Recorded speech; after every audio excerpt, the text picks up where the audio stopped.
اچھا، تو آج ہم ایک بڑے دلچسپ بلکہ یوں کہیں کہ پرانے لیکن آج بھی بہت متعلقہ تصور پر بات کر رہے ہیں، روٹی اور تماشے۔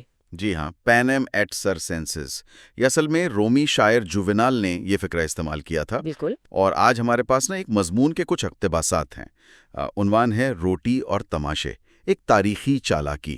تو کوشش کرتے ہیں سمجھنے کی کہ یہ کیا حکمت عملی تھی اور مضمون کے مطابق یہ آج کل کیسے نظر آتی ہے۔ یقیناً، اور یہ بات اہم ہے کہ یہ صرف کوئی سیاسی نعرہ نہیں تھا، یہ تو عوام کو قابو میں رکھنے کا ایک آزمودہ طریقہ رہا ہے۔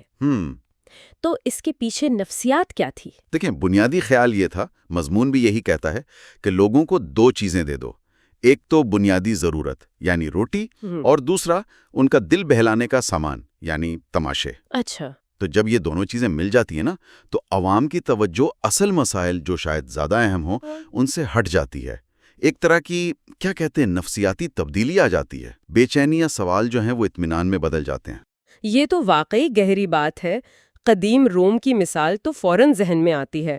مضمون میں بھی کولوسیم کا ذکر ہے، وہ جو بڑا سا میدان تھا۔ جی، کولوسیم، جہاں 50,000 سے زیادہ لوگ بیٹھ کر وہ گلیڈیٹرز کی لڑائیاں اور دوسرے خونی کھیل دیکھتے تھے۔ تو مضمون یہ کہتا ہے کہ یہ صرف لوگوں کو مصروف رکھنے کے لیے تھا، یا حکمرانوں جیسے وسپیسین اور ٹائٹس ان کے لیے بھی اس کا کوئی مطلب تھا؟ نہیں، صرف مصروف رکھنا نہیں، مضمون کے مطابق یہ دو دھاری تلوار تھی۔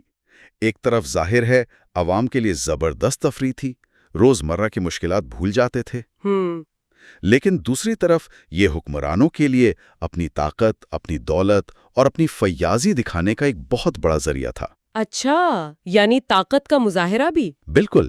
جب عوام دیکھتے ہیں کہ حکمران انہیں اتنی بڑی تفریح فراہم کر رہا ہے تو پھر وہ اس کی پالیسیوں پر یا کہیں کوئی ناانصافی ہو رہی ہو اس پر سوال کم اٹھاتے ہیں۔ صحیح۔ ان کی جو تنقیدی سوچ ہے نا، وہ ان تماشوں کی چکا چوند میں کہیں گم سی ہو جاتی ہے۔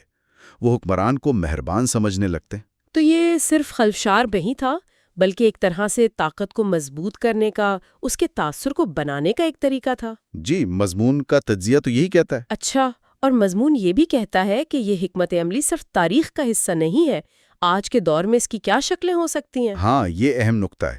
مضمون اشارہ کرتا ہے جدید مثالوں کی طرف، جیسے بہت بڑے بین الاقوامی کھیلوں کے مقابلے، جیسے اولمپکس یا ورلڈ کپ۔ ہاں، اس طرح کے ایونٹس، یا پھر وہ چمکتے دمکتے میڈیا ایوارڈ شوز، یا پھر سوشل میڈیا کو ہی دیکھ لیں، اس پر جو مسلسل تفریحی مواد چلتا رہتا ہے۔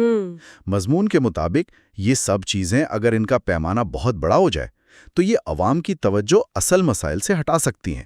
مہنگائی ہے، تعلیم کا معیار گر رہا ہے، صحت کی سہولتیں کم ہیں۔ لوگ ان میں اتنا کھو جاتے ہیں کہ باقی چیزیں نظر انداز ہو جاتی ہیں۔ بالکل، بڑی تصویر جو ہے نا وہ اوجھل ہو جاتی ہے۔ اور مضمون میں ایک خاص علاقائی مثال بھی دی گئی تھی، بلوچستان کے حوالے سے، وہ کیا تھا؟ جی، مضمون میں یہ تجزیہ پیش کیا گیا ہے، اور یہ واضح کرنا ضروری ہے کہ یہ مضمون نگار کا اپنا تجزیہ ہے کہ بلوچستان میں جہاں بنیادی مسائل جیسے تعلیم، صحت، روزگار کی کمی وہ اپنی جگہ موجود ہیں، جی، وہاں کبھی کبھار کوئی اسکالرشپ پروگرام ہو گیا یا کوئی ثقافتی میلہ منعقد ہو گیا یا کسی مشہور شخصیت نے دورہ کر لیا تو میڈیا میں اسے غیر معمولی کامیابی کے طور پر پیش کیا جاتا ہے۔ اچھا، تو مضمون یہ سوال اٹھاتا ہے کہ کیا یہ بھی ممکنہ طور پر ان تماشوں کی ایک شکل ہیں جو بڑے پرانے مسائل پر پردہ ڈالنے کا کام کرتے ہیں، چاہے غیر ارادی طور پر ہی صحیح۔ تو گویا مضمون ہمیں یہ کہہ رہا ہے کہ ہمیں ذرا چوکنا رہنا چاہیے، ان روٹی اور تماشے کے جدید اور تاریخی دونوں مظاہر کو پہچاننے کی ضرورت ہے۔ یقیناً۔ اور یہ یاد دہانی بھی ہے کہ انسان کی ضروریات صرف جسمانی نہیں ہیں، صرف پیٹ بھرنا اور دل بہلانا کافی نہیں ہے، ہمارے پاس سوچنے والا ذہن بھی ہے، سوال کرنے کی صلاحیت بھی ہے۔ بالکل درست فرمایا آپ نے۔ تاریخ کا سبق یہی ہے کہ وہ خود کو دہراتی ہے، خاص طور پر اگر ہم اس سے سیکھے نہیں۔ صحیح۔ تو مضمون ہمیں یہ سوچنے پر مجبور کرتا ہے کہ کہیں ہم بھی ان تماشوں میں اتنے مگن تو نہیں کہ بس تالیاں بجا رہے ہوں، جبکہ اصل ضرورت شاید سوال کرنے کی ہے، جواب مانگنے کی ہے۔ اور آخر میں ایک سوچ جو یہ مضمون چھوڑ جاتا ہے وہ یہ کہ انفرادی سطح پر ہمارے لیے کیا زیادہ اہم ہے، یہ جاننا کہ ہمیں کیا سوچنا چاہیے، یا یہ یاد رکھنا کہ ہمیں سوچنا چاہیے۔